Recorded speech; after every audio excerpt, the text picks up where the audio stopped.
je Tout me à trompe fait, pas. c'était la machine à coudre de ma grand-mère qui était couturière de métier. D'accord, ok. Donc d'abord c'est une bonne, excellente machine et puis elle a une valeur sentimentale. Donc hors de question de la mettre au rebut si elle peut être réparée.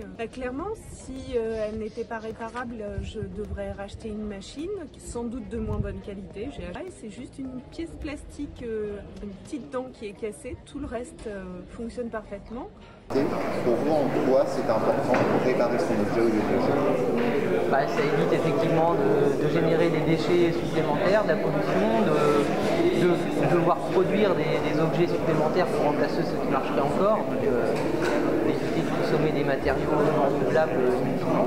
Qu'est-ce que vous pensez aujourd'hui de l'état d'esprit Repair Café, d'autant plus si c'est la première fois que vous venez? Qu'est-ce qui vous a marqué en rentrant dans ce gigantesque atelier éphémère, on le rappelle, au Beaumont?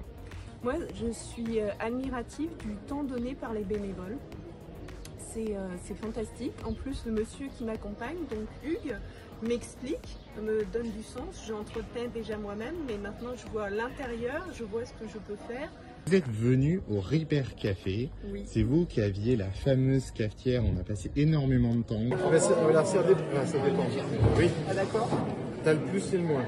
Ouais. Alors le plus, si tu le mets sur la diode, en fait, ça cette partie-là, c'est la partie barrage, on va dire. Ouais. Il faut que je fasse un plan. Donc si on met sur le plus ici et le moins ici, normalement elle est passante. Donc on doit avoir 0. Bon, ben là on n'a rien. Donc déjà c'est bon signe. D'accord. Ça veut dire qu'elle est morte. Et on va tester celle d'à côté. Et inversement, c'est-à-dire si on met le plus ici et le moins ici, là par contre, elle doit faire barrage, donc on doit avoir infini, ce qu'on a. Et là inversement. L'objet est réparé du coup. Oh, tu as bien compris, effectivement.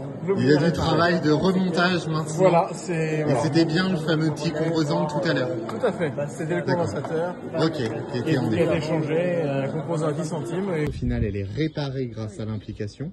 D'après vous, c'est combien de kilos de déchets évités pour cet appareil? Aux environs. C'est une dizaine de kilos, un petit peu plus? Je sais pas, 5 kilos, je veux dire. Pourquoi vous venez au Repair Café? Pourquoi c'est important pour vous de venir sur ce genre d'atelier, d'autant plus aujourd'hui au Beaumont, vous me l'avez dit tout à l'heure, le lieu en plus est génial. C'est vrai. On a de la chance d'être dans un super lieu que je ne connaissais pas, donc j'en ai profité pour découvrir en même temps, c'est super. Pourquoi c'est important? Parce que, voilà, en l'occurrence, c'est une machine à café que j'ai utilisée pendant 2 ans et demi, donc qui n'est quand même pas très vieille. Donc ça m'embêterait énormément de devoir la jeter et en racheter une neuve, alors que j'estime qu'elle est encore neuve pour moi. L'ambiance est super, je suis tombée sur quelqu'un à l'accueil, même à l'entrée déjà du lieu, qui a été super agréable. J'ai été accompagnée du début à la fin sans problème, avec plaisir, avec le sourire. Donc c'est une belle expérience de partage, vraiment. comme voilà, et de transmission de savoir. Exactement.